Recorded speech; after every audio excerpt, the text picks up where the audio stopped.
flat out targeted by a dirty player can continue to survive these things. Here you see Sophie Cunningham laid out on the floor, holding her knee. The lady was in tears, crying as Lexi Hull approached her to help her. Immediately, first, look at this. Instantly into the game. Instantly. Immediately. They had a target to hurt Sophie. She was targeted. What if the game you loved turned into something that felt more like a crime scene than a competition? What if instead of celebrating skill, grit, and determination, you found yourself asking whether players were walking into an arena or into an ambush?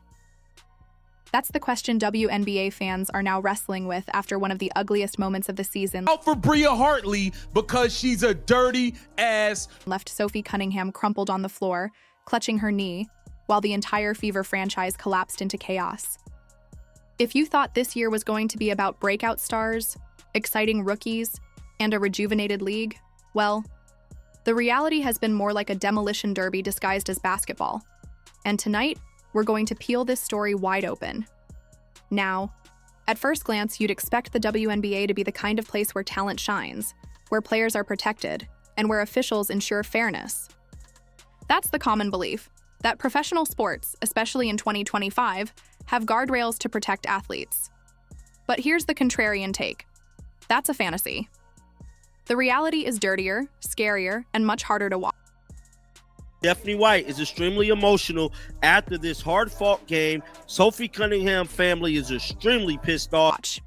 Because what went down with Sophie Cunningham wasn't just bad luck or a fluke injury. It was part of a larger pattern of reckless play, weak officiating, and league mismanagement.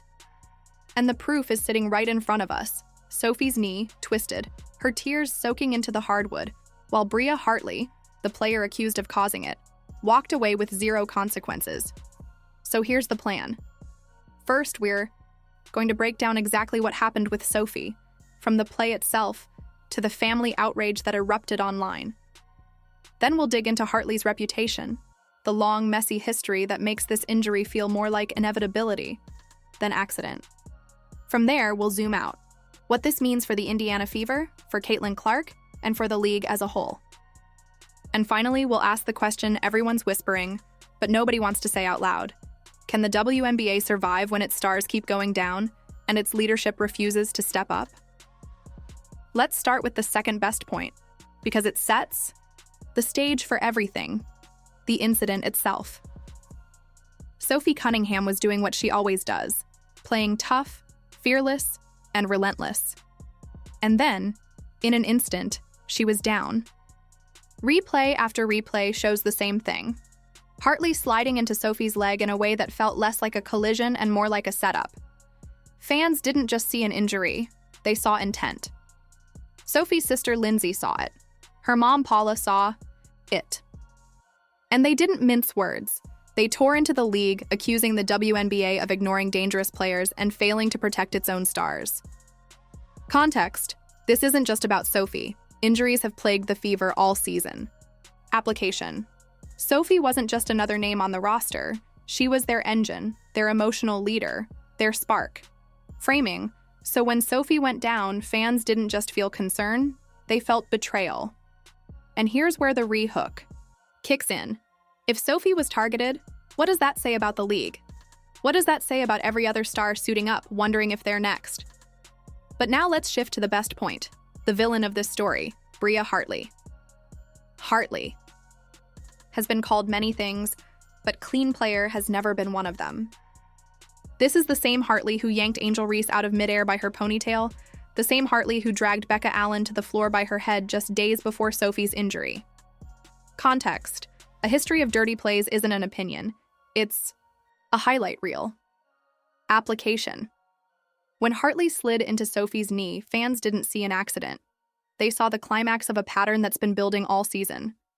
Framing: and that turns Hartley from competitor into villain, the kind of player fans love to hate, and the league can no longer afford to ignore.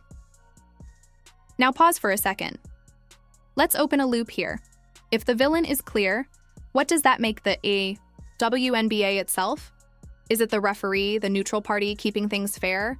Or is it the absentee babysitter scrolling Instagram while the house burns down? We'll come back to that, but keep the question in your mind. Because here's the third point. The Indiana Fever weren't just bad this season, they were cursed.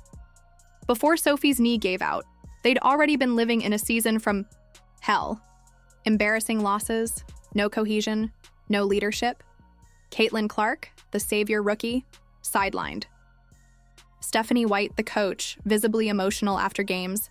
Fans sitting through their matchups not with popcorn, but with stress headaches. Context: losing seasons happen, every franchise has them. Application: but this wasn't losing. This was imploding. Framing: Sophie's injury wasn't the first crack in the wall, it was the wrecking ball that flattened the whole building. And here's where the pacing shifts again, fast and sharp. Sophie wasn't just hurt, she was gone. Out for the year. And with her went any shred of hope for the Fever. Fans immediately understood this. Sophie wasn't a role player you could replace. She was the glue, the energy, the leader. Without her, this team is nothing but loose wires, sparking in the dark. But let's widen the lens, because this isn't just about the Fever. This is about the WNBA's credibility itself. When Sophie's mom calls out Hartley as a career ender, when her sister blasts the league for failing to protect athletes, when fans start demanding a civil rights investigation into officiating, that's not just noise. That's a movement. Context: sports thrive on trust. Trust that players are safe, trust that the game is fair, trust that leadership cares. Application: when fans lose that trust, leagues collapse. Framing: and right now the WNBA is dangling by a single frayed thread.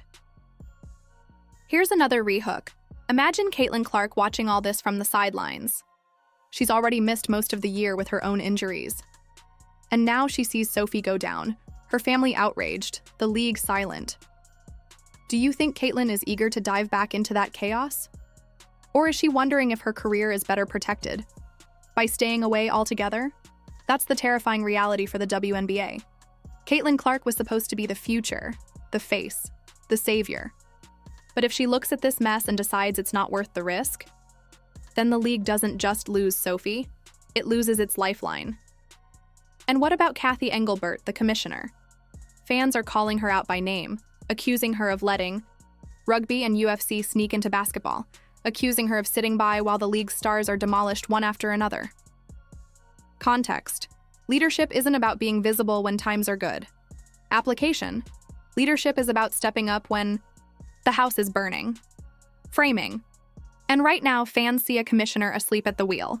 We've opened loops. Let's close them now. Remember the question: what does the WNBA become if Hartley is the villain? If Sophie is the fallen hero, the league becomes the cowardly bystander, the character who should have acted but didn't. And in any good story, that bystander doesn't survive the fallout. So let's recap. Sophie Cunningham targeted, down and out for the season. Bria Hartley exposed as the league's dirtiest player. The Fever collapsing into rubble. Caitlin Clark sidelined, possibly rethinking her future. A commissioner under fire, and a league teetering on the edge of losing its credibility for good. But here's the high note. Fans aren't powerless. Families aren't powerless. Outrage has power, and when enough voices demand accountability, change becomes unavoidable. That's the one sliver of hope in this wreckage, that Sophie's injury, as brutal as it was, might force the WNBA to wake up and finally protect its players. So now the final question falls to you. Is this the moment where fans demand better? Where players force reform? Where the league finally evolves? Or is this the moment the WNBA slides off the cliff and takes its stars with it? Either way, we'll be here breaking it down every step of the way.